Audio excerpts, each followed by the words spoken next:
and the whole bit. But she Hold on a dealt second. with We're the just now. Titanic We're River. now starting. We were. I'm here with Stu Webb, and I just turned on my camera. I thought I had it on, but now we're recording. I wanted to talk to him about Leonard Peltier. He met Leonard Peltier at a Colorado federal prison just before the Supermax there opened. He was in a common holding cell with Leonard Peltier. And what year was this, Stu? This was 1992 or three, whichever it was. Before the Supermax actually opened, you guys were with the population that were going to go into the Supermax there in Colorado, He was Florence. going there, but I was at the detention center, they call it. Yeah, that doesn't show up on WikiLeaks. Later, he spent, I guess, most of the time in the Illinois Supermax facility. But what did he say about why the government came to his reservation and why? The thing that I wanted to talk to you about was you had mentioned before that he was talking even back then about the oil losses, the rights from the reservation lands. It was. And we're sitting here, we had started this earlier and I didn't have it turned on right. But we're sitting here about 5 miles from the caves, underground storage archives, where the federal government kept all the records for oil sales from Indian lands that were managed by the government. Ultimately, at the beginning of this decade, the Indian tribes suing the federal government settled for over $1 billion. They didn't actually record every receipt, but they were getting ready to. The archives were being set up with study carrels for attorneys to go through all the records right there in the caves.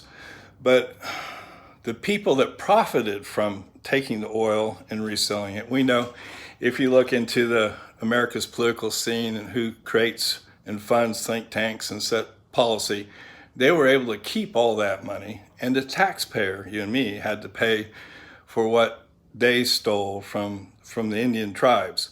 But let's get back to it. You were this about 1992 and 93. Late 92, early 93, when they were transferring the people through, because I had been moved to, of course, Springfield, Missouri, Siberia, USA, to be evaluated for supposedly terroristic death threats, okay, to Jewish families in Denver, which was, my ex-in-law, one of the Illuminati 12. The point is, in my history, it's there. Come to my website, stewwebb.com, and I have my radio program. But here's what Peltier told me.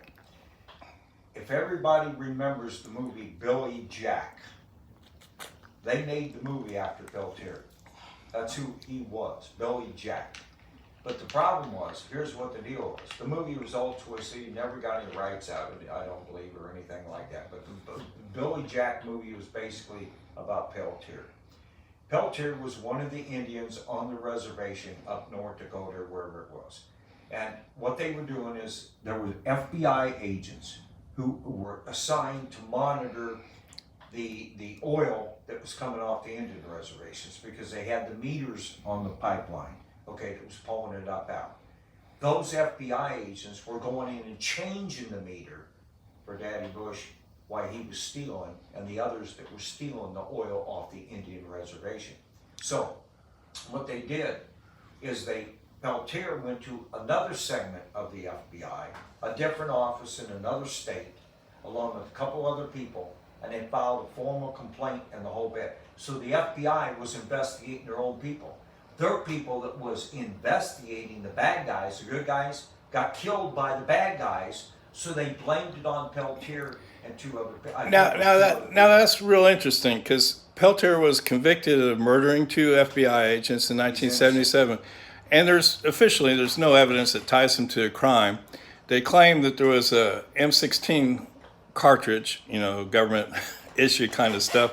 Wichita made M16 in the trunk of the killed FBI agent's car.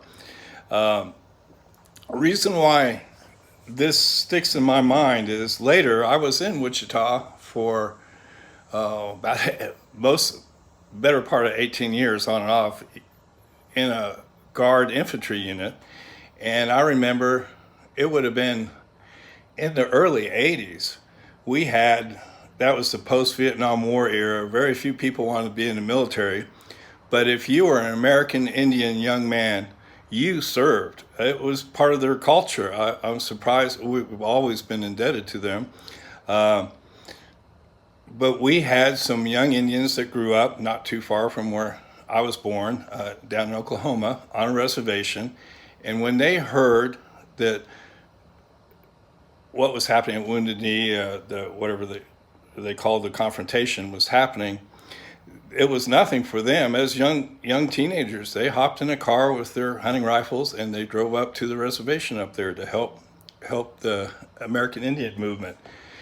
And periodically, those young men in our unit would be on a drill or something and gathered together, and they'd be taken aside and they'd have to go meet FBI agents who, more than a decade later, were still questioning about what happened up at that reservation. By the way, that was Leonard Peltier. Leonard Peltier. Yeah, and there's some articles written about it, and when you get the video, I'll send you the article that the gal that worked for the Las Vegas paper. And put a link to it below the video? Yeah, okay. We'll do that. And did he tell you about his involvement with other people in Indian rights advocacy, or? What they were doing is they were wanting to know where, at the time, he was wanting to know, and the other tribal members wanted to know where their revenue was going because it was sinking. It was because they were stealing oil by turning back the meter. That's what got the guy thrown in jail. By going to a different, when they found out it was FBI agents turning the meters back in their own district, they went out of district to another FBI office, filed the complaint, which they began to investigate. And when they went to investigate, the bad, dirty FBI guys murdered the good guys that were coming to investigate them. And so they blamed it on Peltier, Leonard Peltier, and I believe it was two other people. But there was a series. But Peltier, I felt, was innocent. I mean, I talked to him in detail about everything on this, and I checked on it afterwards. And I even asked Super Spook Otis Johnson and people like that I knew, and they told me no. As far as I know, the guy was innocent, because that's where and was able to confirm what he was saying as far as his story, the spooks that I was locked up with. Do you remember, or do you recall if he said what city, what office, the FBI agent? I don't remember, but I believe it's in that series of stories that I'm trying to think of her name. Great gal. I'll get the article. We'll find it. I understand Peltier is still in the federal system, of course, and he shouldn't be. He's made some attempts to get some clemency in 2012. In fact, the one that Ramsey Clark, okay, former Attorney General Ramsey Clark. Yes. He has actually tried to get him out of jail. I think about 2 years ago, he started a campaign, maybe 3 years ago. IAC something.org or something like that, and out in New York, former Attorney General. But he was trying to represent him in court to get him out. He knows he's innocent. He's been yelling and screaming about it. From your recollections, meaning a much younger, healthier, he's in bad health now. Leonard Peltier, was he a danger to society? Was he somebody that should have been in prison? You feel threatened by him? No, not at all. Was he a standoffish guy? I don't think he was guilty. I believe he was innocent because I checked him out. I talked to a lot of people about this. Was he friendly? I mean, do you feel? He was totally friendly, good guy, everything, good person, human being, He didn't seem like a killer to me, if you're asking me that. Well, you got some other information about the conduct of what you talk about as the bad FBI, and we want to make some videos about that, but let's conclude that one now so we can keep these short. Thank you, Stu. Thank you, Brett. And anybody who wants to know more about Stu, he's amassed all his information and evidence on his site, stewwebb.com.